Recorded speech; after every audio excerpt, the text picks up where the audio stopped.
saying it's my turn to gloat. In the second half, my team played exactly the way it had for 3 straight weeks. It dominated the game. It looked like the best team in the NFC least. Yeah, hey, it was there. Your team dominated the game, and they still got outgained. Your team ran more plays, had to possess the ball longer, and you still got outgained in yardage. So what did you do?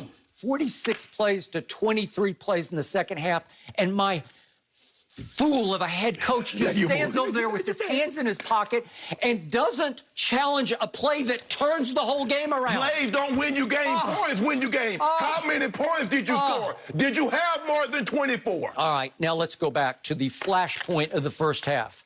Let's go back to what happened early in the game, because all of a sudden, Andy Dalton, who got off to a horrendous start, he looked overmatched, overwhelmed, like the stage was too big for him. It was rainy. It was snowy. It was, and again, it's not like he hasn't played in that kind of weather in Cincinnati or Fort Worth, Texas. And or Pittsburgh or Baltimore. He threw a really nice swing pass, a lead swing pass to Ezekiel Elliott, if we could see this. And it went for 9 yards and a first down, and all of a sudden, Dallas had the ball 1st and 10 at the New York 16. They're down 6-0. And look, he waved out.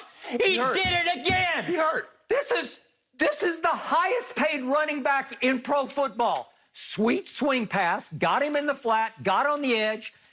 First down, 1st and 10 at the 16. This is where your bell cow back, your lead back, the highest paid back in football says, feed me. This is where you see this. This is where you give it to Zeke and give it to Zeke and you give it to Zeke again. And he just ramrods it up the middle and bullies and punishes the Giants defense and takes it home. And all of a sudden you're ahead 7-6. It would have changed the whole momentum and the whole texture and feeling of the first half. And what happened? He's over there waving out. Okay. If he had gone to the sideline, he's over there the rest of the drive with the cape on. He's got his cape on. Right. If he had been seriously hurt, if he had pulled his hamstring or torn his hamstring and was out for the rest of the game, I would give you that. He complained later, my quad was bothering me. Your quad, baloney. He came back in the game and looked just fine the rest of the game. So how can you do that to your team? You know and I know he is the unopposed leader of the team with no Dak Prescott.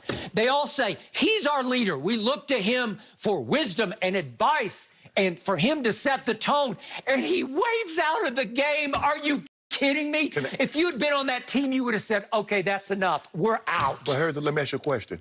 Where's your highest paid receiver in the NFL? Where was he at? Where was Amari Cooper? What if Amari Cooper done electric?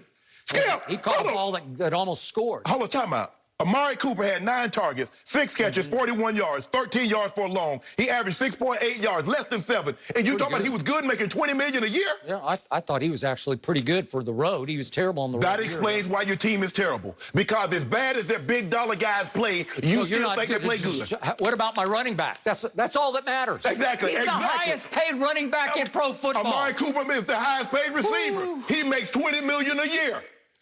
You know what? All Zeke is anymore is a fullback.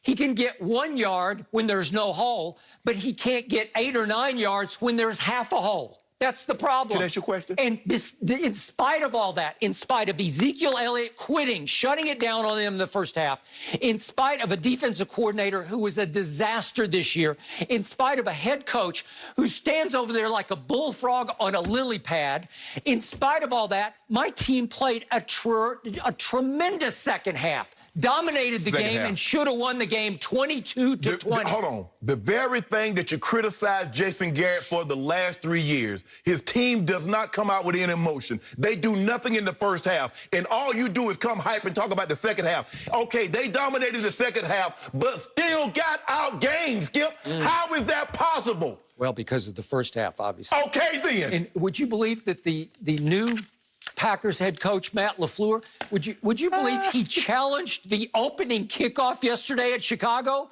because Cordero Patterson sort of muffed it out of bounds. He stepped out of bounds at the 1, and they allowed him to, they were going to put it out at the 20. Yeah. And again, he challenged it to his credit. Well, my coach doesn't do anything. I don't know what, he's semi-retired. Wait a minute. Just 6 months ago, you was doing pom-poms. You was, oh, we got a made man. Well, we got Mike McCarthy. I did. Get on Jason Garrett out of here. Now look at you. Yeah. You're singing the same tune because guess what? You're in the same situation. But at some point in time, you change coaches. You change defensive coordinators. At some point in time, Skip Bayless, you're going to hold these players accountable. And not just Zeke Elliott. Amari Cooper, again, was a no-show in a big moment. Remember last year in Philly? What did they do, Skip, to him in Philly last year? What happened with the Jets? What happened in New Orleans? There's a reoccurring theme here. You got CeeDee Lamb. He did it to you again, Skip. He dropped another one, another one. I told you. He dropped one big ball late in the game. I will give you that. If we could see it, I want to be objective about this, but on second goal after the sack. He dropped it. I'm being objective. He dropped it. You know, he probably could have taken that to, I don't know, the 7 maybe, and had given him a little better shot on 3rd down and 4th down to get the ball in. He was obviously looking to run before he caught it, but he has had a very good year, maybe not quite as good a year as the rookie up in Minnesota. Yeah, not quite as good, but it was very good. CDLs piled up. I told you Skip Bayless what was good. As a matter of fact, hold on, before we go any further. Whatever happened to Jerry Jeudy? You see him yesterday? Did you see him yesterday? Did they cut him? The longest pass reception by a receiver in the NFL this year. Really? 92, boned out. Would you take him over CeeDee Lamb? I would take Jerry Jeudy. Stop it. Give me Jerry Jeudy with a quarterback. Give me Jerry Jeudy with a quarterback. Again. Give me Jerry Jeudy with a quarterback. But that's not here nor. Can I get my cases? I told you y'all wouldn't have a winning record. So guess what? And hold on. And we swept the Spurs. I do. And Tampa didn't win the division. So I go from being 6 cases down to 5 cases up, just like that over the weekend. I like my Super Bowl picks. I like Tampa, and I love Baltimore. Baltimore, but no. Before we talk about the we got plenty of time. Skip, the Super Bowl, if I'm not mistaken, is like February the 7th. We got a lot of time in between there and there. I want to stick to, like you tell me, stay on topic. Let's stick to the Cowboys. Your pathetic, putrid Cowboys. And I told you, I said, Skip, it's going to hurt you even more because you get so close. You can see it. You can actually see, and then you can't go in. Yep. Oh, boy, that hurt. I know that hurt, Skip. I know it hurt because there are a lot of people and everybody, we steal them boys. But you make no playoff noise. You know why it didn't hurt? Because I was really proud of my football team. Proud of what? Skip, hold on, Skip. Hold on, Love the way they played. Hold on, time out, Skip. This is professional football. Yep. This ain't 7 and 8 year olds when you get participation. And I'm proud of you, baby. You did a good job even though you didn't win. What the hell is that about? This is the NFL. And your team in the worst division in a very, very long time were the worst. But all you do is talk about, oh, hold up. I ain't hear you mention Randy Gregory. He flashed. I ain't even hear you mention D-Law. He flashed. I thought D-Law played well. Randy Gregory got doubled every time out because they saw what I saw, a difference maker. I just want to know, if you're a top 5 player at your position as far as money, everybody underperformed this year. Everybody.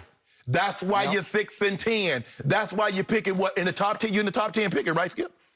Or y'all picking like? I don't even care. Oh yeah, you care. That hurt. You did all that hype. No, we going to NFC Championship game. Oh, Jerry, I want to switch things around. Help me out. Did I have my quarterback the whole year? No. I lost him in the 5th game. There's a lot of people that didn't have their quarterback. If this team is as stacked as you said it is, they should be able to bring this thing home. And you had the best quarterback in the division. That's what you told me. Yep. Andy Dalton had won. He won 10 games his first 5 years. Played like it yesterday. Played like it. He played. He played. That's why they got him up out of Cincy. Really? Boy, I thought he played really well. Skip, I love how you did that. You talk about, look at these, what they picked up on 3rd down. They picked up 3rd and 3, 3rd and 2, 3rd and 4. They finished the game 6 of 17. So they picked up 3 of those first downs on 3rd down in the last drive. What were they in the second half? I told you there were 6 of 11 on 3rd and 4th down. That'll work. That was all about Andy Dalton doing it with his arm and his legs. They were 35% for the game. Is that good? All I know is we should have won. No, you shouldn't. Challenge, win. Skip, y'all have been, so what other games should you have won? Because you should have lost Atlanta, and then it made this moot. So all these, see, that's what you do. You only look at what you should have won, but what about the games that you should have lost? All I care is when they hit 3 and 9 bottom, they said, let's play. And they won 3 straight games, and they were scoring big points. 30 and 41 and 37. Bad team. Really? San Francisco was a bad team? I didn't think so. Huh. Skip. They down to their 3rd quarterback. They're down to their 4th or 5th running back. Look at all the guys they've had out with COVID. You Don't see do what that. they Skip. did to Arizona? Yeah. Next week, they went to Arizona, held them to 12 points after my team scored 41 points. And you do know what did Arizona do to you? Didn't Arizona rush for 7,000 yards on you guys? Yep, everybody did. You guys gave up 150 for that Rod Marinelli and Chris Richard pathetic defense that you said was pathetic last year. You gave up 150 more points this year with the same people. And guess what my defense did yesterday to the New York Giants offense? Nothing. They were 0 for 7 on third down. 0 for 7? Daniel My Jones. defense was pretty good. Daniel Jones was 17 of 25 for 229. He had an interception, but that was Evan Ingram's fault. The ball hit Evan Ingram in the wrong spot, which is his hand. And his rating was almost 50 points, was 40 points higher than Andy Dalton, 29 of 47, 243. 6 sacks. Dalton Schultz was your leading receiver. Really, Skip? Andy Dalton had a higher QBR than Daniel Jones by 9. That's pretty good. So he outplayed him. Daniel Jones had a higher score on the scoreboard than Andy Dalton. That means he won the game. He had a higher score than Mike McCarthy had. Don't do that, Skip. No. Oh, no. You had a made man. You see how on the weekend high does flip just like that. You go from 6 cases up to 5 cases down. Yep. Look at this split. And I'm going to get some more before the show over. Really? Yep. How are you going to do that? Because you're going to make a bet, you're going to make another bet. You just can't help yourself. Well, if we want to go back to the history of the show, I believe I'm up like 75 cases total. If we want to do that. No. What's $1 billion? Hold on, time out.